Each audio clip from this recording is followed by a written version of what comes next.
Now, actually, I could really share the whole story of my journey as a single mom that ventured out with restaurant and clothing line. So, yun. So there, I added the word clothing industry because I own one as well that really helped me pay for the expenses of my son. So first, I would like, for those who don't know me yet, I would like to introduce myself. My name is Jana Berenguer. I am the eldest among 6 siblings. I am 30 years old.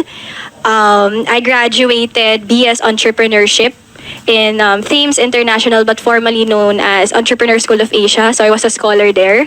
So it gave me a huge opportunity to really love business.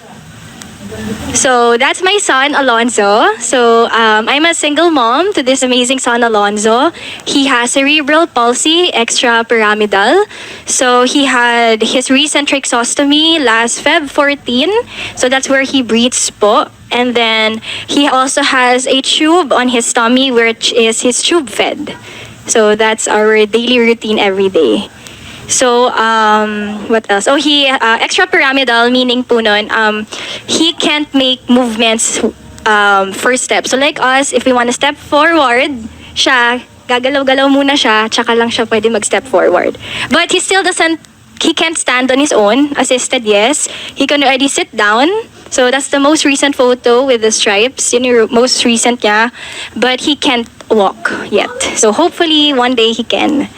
And then, what else? Oh, he does therapy, occupational, and physical therapy.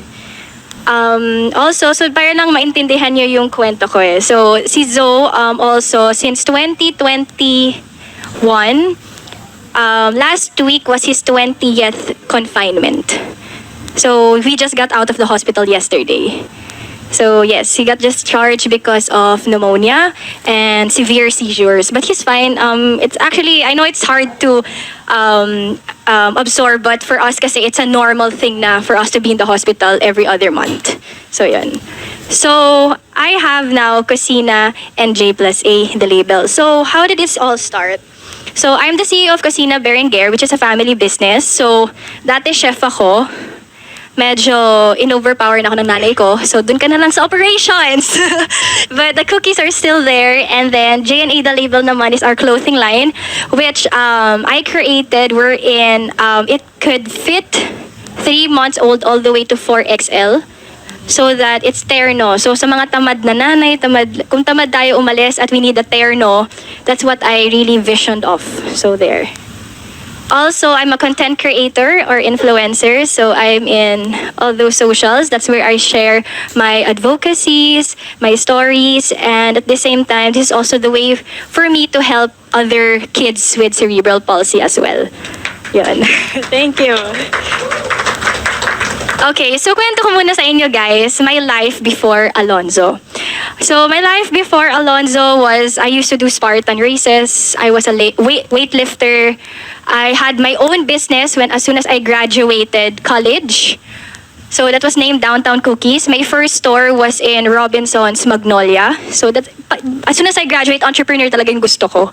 So it was 2 years that I was running Downtown Cookies. I had stores here at SM Aura. I had a store in Glorieta. I had a store in and out in Shangri-La. But then again, I was 22 back then. Pag 22 tayo, gusto natin magsaya. I was jealous of my friends traveling left and right. I was just focused on my business every day. And when it was the renewal already of contracts with the places that my stores was in, I just decided to stop. And it's one of my biggest regret, but at the same time, I wouldn't be here today if I did not stop that. So, but you know, it was doing really well. It was really doing really well, but again, I chose myself over the business, which gusto ko magsaya. So, after that, after running the business for 2 years, I eventually moved to Baguio. I was offered a great opportunity to become a general manager in a startup hotel, 5-star hotel. So I lived there for almost 5 years. So that's also where I met the biological father of Alonzo, my ex-partner. And having Alonzo is the most blessing. Kasi before, when I was 13 years old, my OB said na I can't bear a child. So when I found out that I was pregnant, I was really, really happy. I mean, me and my ex-partner were just really happy. At the same time, Ren, we also started our own business. Honestly, guys, sorry, hindi ko na mahanap yung pictures because nga, I was really busy. And syempre, ex na yun. But anyway, but I couldn't find the photos of my cafe before in Baguio. But it was along Leonard Wood. So, but the thing is, it was a blessing that we had our own cafe. I quit my job. Before we found out, tama ba? 2020. Oh, sorry. So we had the cafe. I found out I was pregnant. That was 2020. March 2020, it was pandemic. I was pregnant. So, alam mo, you're in the peak of your career, peak of your happiness, but you had to shut everything down. Kasi grabe yung strict, sa mga taga Baguio dito, sobrang strict nung pandemic. Even the rents was not exempted. You still had to pay the rent of where you were. So, long story short, practicality, we needed to shut down the cafe. So, I was just being part na lang of my ex-partner's business just to earn money. Kasi ang hirap nga during the pandemic. I mean, lahat naman tayo, mga business owners, sobrang grabe nangyari nung pandemic. It was just really hard, but we just had to move forward. So, fast forward, I gave birth August 13, 2020, and it was just so difficult for me because my family, which we were so close, never saw me pregnant. Kasi nga pandemic. We were not able to go down, video call lang. To the extent, mga mommies na dyan, I was alone in the labor room. Literally, I was just dropped off in the hospital, wheeled in alone. So I was literally alone. I didn't know what was going on. It was my first pregnancy. My ex-partner couldn't be with me, as in they were just really strict. Kasi nga, pandemic. So when I gave birth to Alonzo, they said that there were complications. He was not crying. So doon na nag-start yung first struggles ko bilang a mom. So he didn't cry. He was brought straight to the ICU or NICU for 2 weeks. So we were there for about 2 weeks. And eventually, everything went fine. We were a happy family. And so there was a time, if I'm not mistaken, October, since I have brothers and sisters, mga pamangkin, cousins, napansin ko, bakit hindi siya gumagalaw? Why is he not crying? Why is he not expressing himself? I don't even know when to give him milk. I don't know when he's happy, when he's sad, is he hurt? No expression at all. So, and then we brought him to a doctor. Hirap kasi online, sabi nila normal lang daw yun. Okay, that was in Baguio. Sabi nila normal lang daw yun, so baka lang, they call it, GDD, yes, Global Developmental Delay. So, maybe due to the fact that I gave birth that way, yung medyo nagka-complication siya sa ICU, baka that was the cause of it. Puro baka. Finally, December 2020, the borders opened. So finally, I got reunited with my family. And that's when my family noticed that Alonzo was Jana, there was something wrong. There's something wrong with Alonzo. He's not supposed to be like that. Like, he doesn't cry, he doesn't laugh.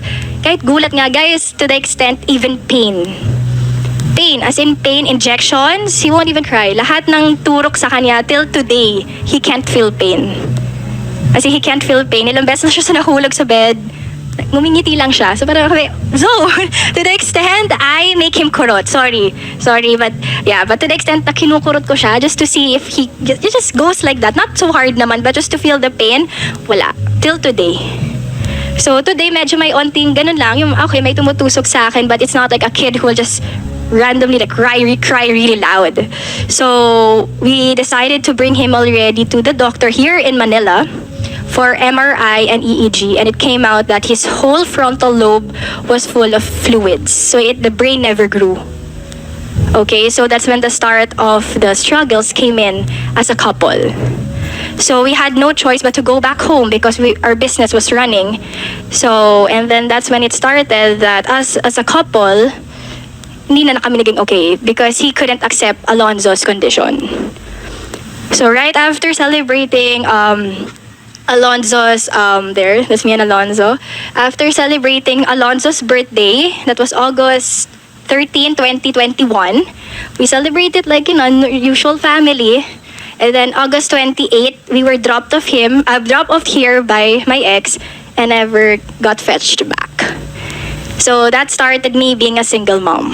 And that's when I started to actually become depressed, stressed, because I had zero. I was so dependent on him. Kasi I couldn't work. I couldn't do anything but just be a mom to my son. So that's when it triggered me what to do next. People say I was so strong at this point because other people magmumukmuk lang. My family, yes, we may be mestiza, but my dad and my mom, again, I have 5 more siblings under me. We're not yet done in college. So the expenses were there, sobrang bigat.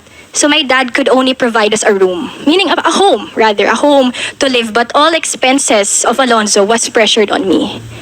So what did I do first? Syempre, my business instinct comes in. I went for cookies for a cause because I love baking. That's where I started way before 2015 that I opened my first cookie shop, which is Downtown Cookies. To be honest, guys, until today, other business owners until now, contacts me because I was the first ever cookie store here in Manila. Actually, hindi sana wala dito may-ari ng SM Aura. Pero that time, I was supposed to re-sign my contract, but they didn't accept me because Count's Honor was about to open. Kasi so I had like 12 to 15 cookie flavors. Yes, I had with banana, I had with, I won the bibingka cookie. I made the cookie that it tastes like bibingka, that there was salted egg, but it was cookie base. So that's what I did. So now, sabi ko, why don't I put it back? Tama na yung stress, depression, because I needed at least 10,000 pesos a week to provide for my son. So this is what I did. I started selling online. So kasi pandemic you couldn't sell. So what I did first is, since my social media was growing because of people concerning about what is cerebral palsy, may ganyan pala. To the extent that people were saying, abno, like that. To the extent people were bashing me, ano klaseng bata yan? So because of them, honestly, gave me more knowledge. Oh wow, people in this world doesn't even know about cerebral palsy. So I have to make my business work to earn money to provide for my son and to share this advocacy to other people. So for me, it's like, okay, the Lord is giving me this opportunity to actually share it to people because I had the means to using my social media. So it started with Cookies for a Cause.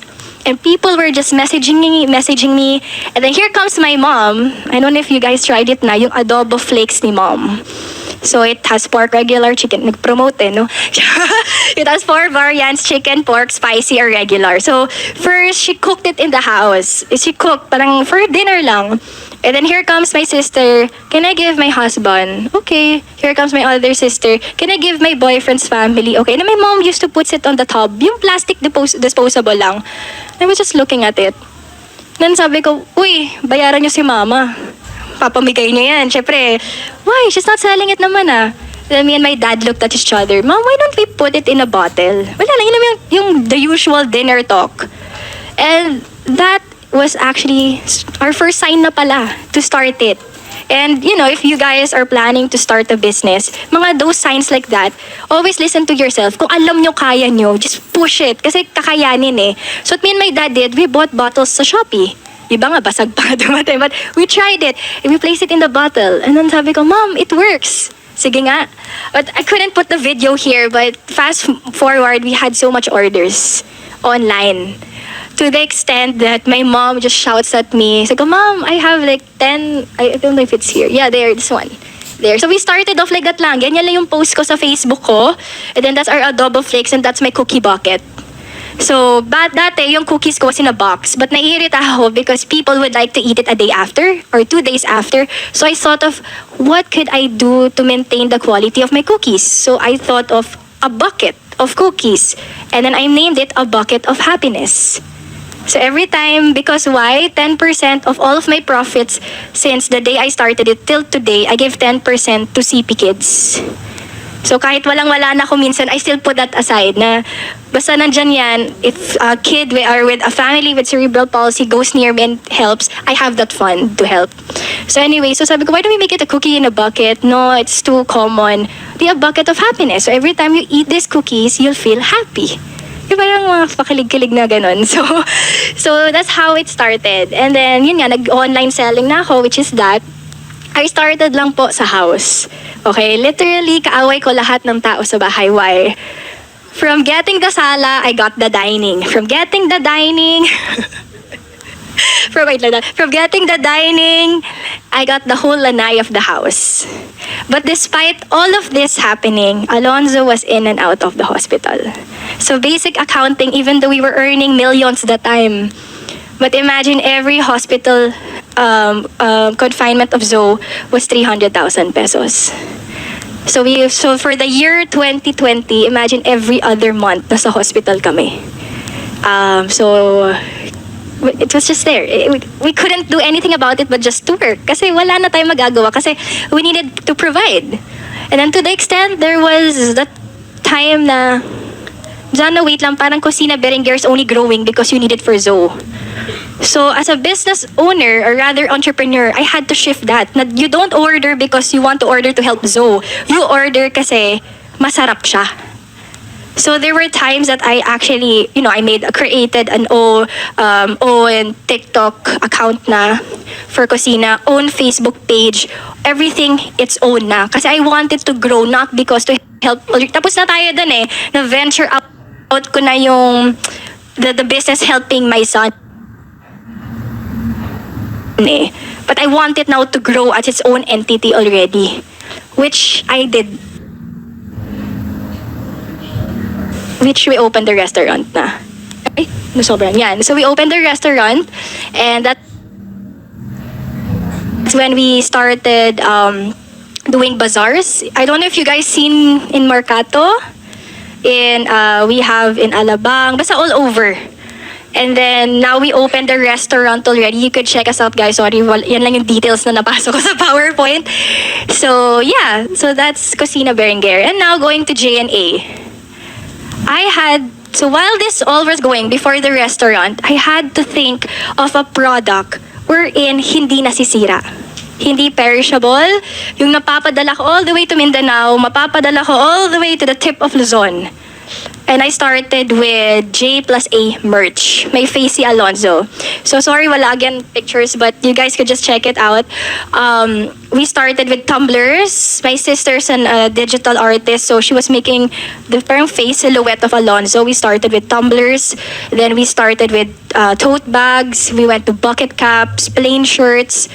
And then it was just growing and growing, and people were saying, we want more.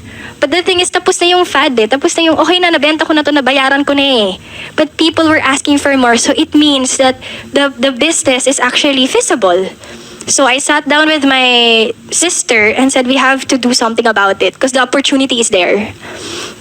And what I did was, I list down everything that I have a hard time with Alonzo, which is dressing up kids with special needs. Not only with CP, but I have a lot of co-moms that sobrang hirap bihisan mga kids with autism, Down syndrome, because you can't tell them to raise their hands up. Very maarte and particular sila sa tela. So I had to look for that specific tela. And we did. I was able to get the contact of the overrun Stella of Uniqlo. So all our telas are Uniqlo. But I can't say that online, syempre. But I had to source that. Literally, I don't know how I did it while we were in the hospital. So I said, sige, tuloy na natin to. So from my room, literally in my room, this is our bed of Zoe. Mga medical supplies niya, may malaking shelf ako dito, nandyan yung products. Because I couldn't leave Zoe alone I had no yaya, no help. So pag may pumapasok na orders, nandyan yung printer ko, nandyan laptop ko, print, mismo kung saan si Zoe, nandyan rin ako nagpapak. So from my room, sabi ko pa, pasensya na, can I get your office? Kasi di na kasya sa room So my dad said, okay. And then to the extent, again, my dad and my mom said, I think you should get out. The business should get out because it's taking over the sala again. May dyan na nga si Cocina. Kala namin okay na si Cocina medyo umalis na So sabi ko, okay, so good problems, good problems. Really, really good problems. So eventually we got the second floor where Cocina was. So two of my babies are just in one building. Okay, so I just want to share this because I was requested to share this story of how, so basically that's how pala I started and how I am today. But someone told me to share how Cocina Berenguer started. Sorry if I cry ha, kasi it's really very emotional for me till today. So August 2023, that was last year. September, we closed the deal. Meaning we paid for the deposit of the restaurant. We signed a contract. Game na to, nakaipon na tayo. That's it, let's go. Reason of leaving the house, well, as a business owner, because I wanted to stay at least 2 to 3 more years, because rent sucks. Rent will kill you alive if your business is not running very well. The rent, your overhead cost, operating expenses will just kill you. But in the house, it's for free. Kuryente, sige na pa, ikaw na muna. Diba? Yung mga ganon, diba? So it's free. But then again, I wanted it to grow. Diba? I don't want it just to be under the roof of this, of our house na it wouldn't grow. So, in God's grace, a building in front of our village was available, which was that. It's located at Village Corner, Beverly Hills, Antipolo. So if you guys would like to check it out, we're medyo tago. Baka pagpasok nyo na sandito, we're at the back. So, yun. And so here comes the critical part. We gave a deposit. I'll be sharing you the amount para alam nyo. We gave a deposit of 300,000. Okay? So besides the 300,000, syempre, you have to renovate the place because it's bare. Sino dito may restaurant na or starting? Yun, mahirap po siya. It was very, very, very hard. So when I gave the deposit, that was September 16, 15. September 31, Alonzo's BP oxygen dropped. And I said, Lord, wag naman ngayon. Like we were planning to open December. Lord, please, what? Not now. Not now. But of course, it happened. So we were confined October, the whole month of October. Our bill reached 1 million. So lahat ng inipon ko at pinaghirapan ko for as a content creator, as a business owner, lahat napunta kay Zoe. And of course, donations. We helped. And we were in the hospital. I remember this vividly. My dad said, tapo na yung 300K, tama na. Stop na. Let's not push the restaurant. This is not a sign. It's not a sign. Tama na. And I said, give me one more try pa. Give me one more try. And then she said, okay, you do whatever you need to do it. And if it doesn't work, tama na. Just stay at home. Do whatever you want. Just do whatever we're doing right now.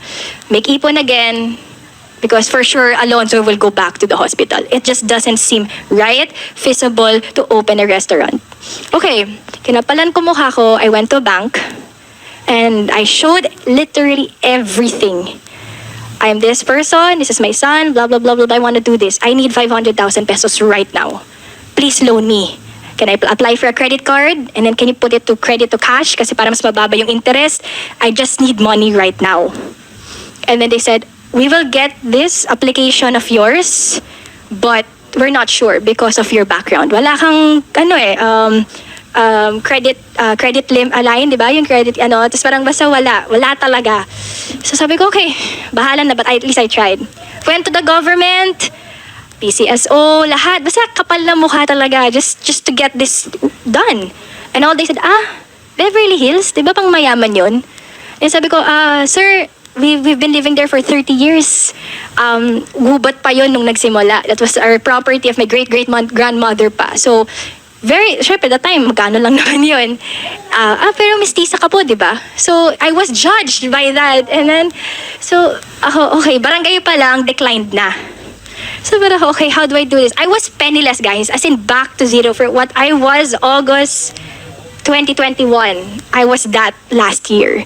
But of course, the business was running by my mom na, my siblings, while I was finding a way to actually do whatever I needed to do. So, after 3 days, I received an email. Okay po, we'll give you the credit card na. You have the money in 2 weeks. I was jumping up and down, and then I just looked at my dad. I told you so. Syempre, diba? And then, so we got the money, placed up the restaurant, and since I was keep on filming every day, blessings started to come in. Miss Jana from Lego Builders, can we sponsor your wall? Po? Yes, just you'll see it in my YouTube na sino-sponsor. Okay, and then so natayo na yung wall. Thank you Lord, may wall. Tipid yun, 200K. Tanggal. Somebody called, "Hi, are you doing your tile floors? Can we sponsor it but in a discount?" Okay, so yun na. And then tapos na, nabili na lahat. So sakto yung money. Here comes someone, "Ma'am, not naman po putting down your counter ha, pero parang mukha siyang, alam niyo, kasi we used hollow blocks. Ginawa ko, pinatong, I got yung tirang semento. Ako lang gumawa. Got the tira. Sabi ko, "Kuya, peram yan. I made hollow blocks. I made patong my study table." Kasi wala kaming counter eh. For you to make a counter, that's 50,000 pesos. Eh, wala na. So, nag-video lang ako. And I said, "Guys, huwag niyo pansinin yan. Pangit pa yan." I went lang like that sa TikTok ko. Wala pang few hours, somebody called me and said, "Hi, can we sponsor your counter?" So for me, that whole time, this was just great. It was meant to be. Until we opened, January 28 opening, literally, we were all the waitress. Imagine my brother, 6 feet tall, mestizo, serving people. As in, to the extent, there were a group of girls came in. How did you know about Cocina Berenguer? Nakita niyo ba online? Ay, hindi po, nakita po namin mga lalaki nagsiserve. No joke! So, syempre, bilang ate, sutil. "Waki, serve mo yun." "I don't like it. It's all girls. Can you just serve the girls?" Pag serve nila, yan po. So that's how we are as a family. And so, ang saya, di ba? We were able to do this. But February 2, Alonzo was confined. He was in the ICU for 2 weeks. We almost lost him. That's when he had his tracheostomy. So can't you imagine, lahat ng inipon namin January during the opening, napunta ulit sa kanya. And it was the first time ever when people found out that Alonzo was in the hospital, pila sa Cocina Berenguer. Pila, as in pila, like ang daming tao, to the extent of my mom saying, "We need you here." It's like, what do you want me to do? I'm in the ICU. So, you know, the point is here with my talk and sharing to all of you guys, in starting a business, there is this specific reason why. I always tell this since I was in college. I always do believe money is always the second option. The second reason why you want to build a business. Someone told me once, "Hindi, dapat okay lang kahit hindi mo passion." Ako, no, I believe it has to be your passion for you to wake up every day doing it.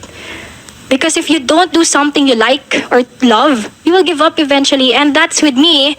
I never liked clothing line. And I mean, I'm not a fashionista. I wear my clothes over and over again. This is what I wear in Jewels.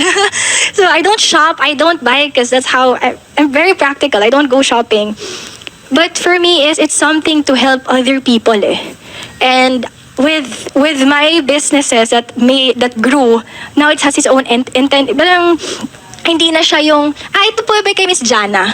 Wala na. Like, uy, ang sarap ng apple pie dito, yung may ice cream sa taas, tapos umuusok. Yung wala nang, we have that apple pie mode, and then we put cinnamon, and then it sparks, so something like that. So, it's not anymore Cocina Berenguer Jana.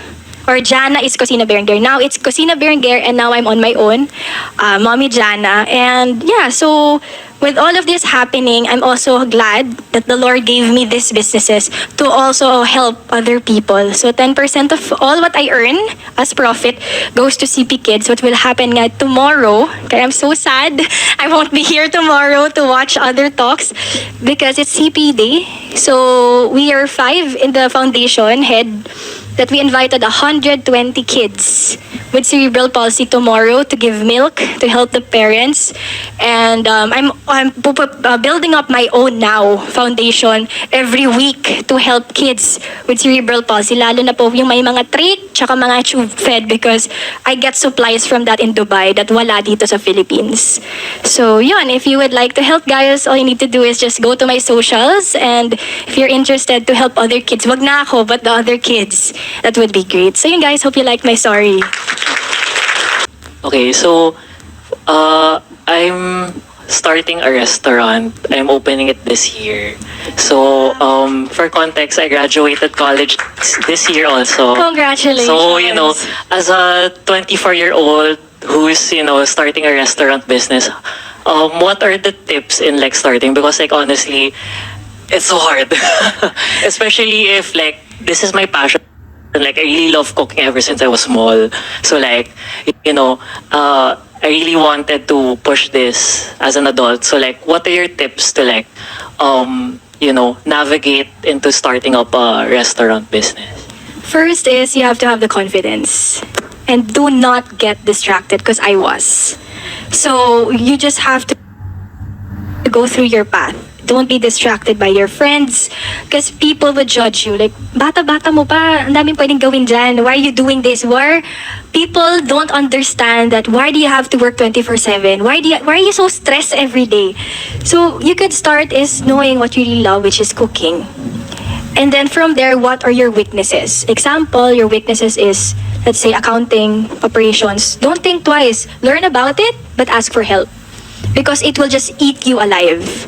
Because, yung sakit ng entrepreneur minsan is the ego or pride eh. Na, hindi, alam ko yan lahat. But, me, I started that way. No, I know, I studied that nga. Kaya nga nag-aaral ako eh. But, eventually, you can't micromanage eh. You need to learn to delegate. Because I'm telling you, when I started Kusina, I was micromanaging kasi nga of trust issues, maybe because of my traumas before. But, you need to learn to delegate. Because that will eat you alive, yung ikaw lahat. And then you just make one mistake, the domino effect will just come in. And just have that confidence in you. It's okay to make mistakes, learn from them, and admit them. Because if you don't admit that it's mali, like example, somebody better tells you or someone knowledgeable goes to you and says na, mali ka. Don't say, hindi, tama ko, no. Answer why. Because you wanna know why are they telling you. Because they saw something it's wrong eh. Kasi it's better to have multiple eyes and multiple minds around you and learn from them.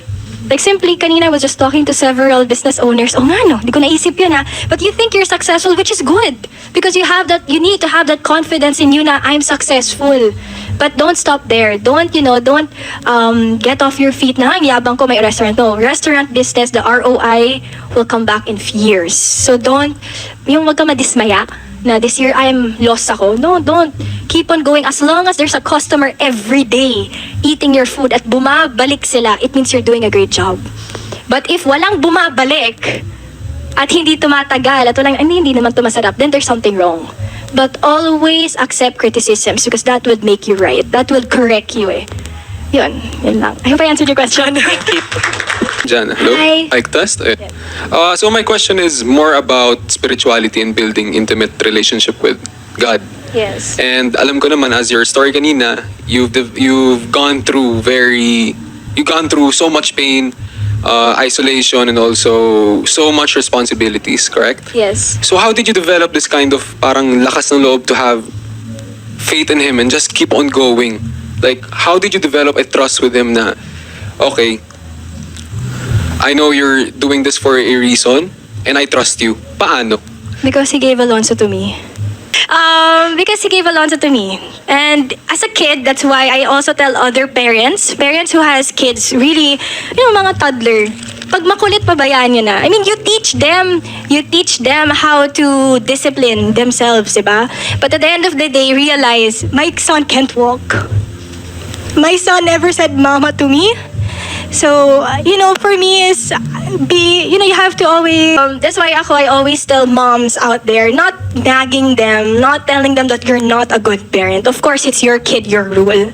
But always remember that there are other kids out there, worse even than Alonso, that can't even express themselves. So, people are saying, nasaktan mo na ba si Zoe? Napalo mo na ba? Nasigaw, no, why? He doesn't even know what he's doing eh. He doesn't even know like last night, to be honest, I've been up 24 hours. Because we were kaka-discharge lang kami from the hospital. And he didn't sleep the whole night because he was just so happy. Hey, I'm home, And he discovered, in my CCTV, I saw it, he discovered how to get out of bed. I just heard, because I have a little dog who's trained, little dog, Maltese, started barking. Sabi ko, ano ba to? It's 4 a.m. May talk pa ako. Kailangan naman mag-beauty sleep ako. Alam mo yun? He was barking. Sabi ko, Bucky, shut up. I was going like that. When I looked, my son was there na by the door.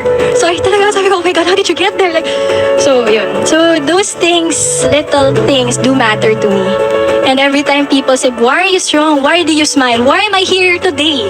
Because I want to share my story. Maybe there's moms out there or parents out there who actually needs me to tell them, hey, you're doing a good job. It's okay. You're not alone. I'm going through this as well. Despite who you are, where are you from, lahat tayo may kanya-kanyang struggles and it's okay. So yun. Thank you guys.